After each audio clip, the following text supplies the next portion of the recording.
Hello বন্ধুরা, Shyamoli shorts ভিডিওর পক্ষ থেকে সবাইকে ভালোবাসা ও শুভেচ্ছা জানাই শুরু করলাম আমার ছোট্ট একটি ব্লগ। তো আমি কি করছি দেখো বন্ধুরা, এটা কিন্তু ছাদের উপরে। তো ছাদের উপরেই আমি রান্নাঘর করেছি। আমি কত ধরনের মাছ এনেছি বাজার থেকে। তো মাছগুলো দেখে আর বাজারে গিয়ে লোভ সামলাতে পারলাম না, তাই নিয়ে আসলাম।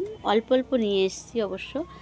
তো আমাদের বাড়িতে তো লোক সংখ্যা বেশি নয়, তো আমি তার জন্য অল্প মাছই নিয়ে এসেছি।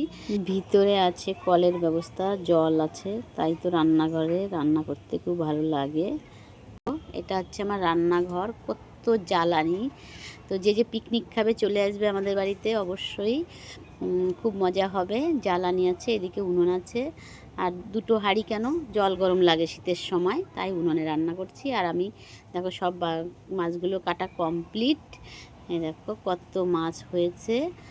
আর অবশ্য সব মাছ খাবো না, এই মাছগুলো ফ্রিজে রেখে দেবো, আর অল্প মাছই রান্না করব। এদিকে চিকেন আছে, আর বাজার থেকে দেখো টাটকা টাটকা সবজি নিয়ে এসেছি। পালং শাক, টক পালং শাক, ধনেপাতা, ওলকপি, লাল শাক, টমেটো, লঙ্কা, মানে অনেক বাজার করেছি। বাজারে গেলে এখন শীতের সময় অনেক সবজিই ওঠে, তার জন্য বাজার করতে ভালো লাগে। সবাইকে ভালোবাসা জানিয়ে শেষ করলাম আজকে এখানে।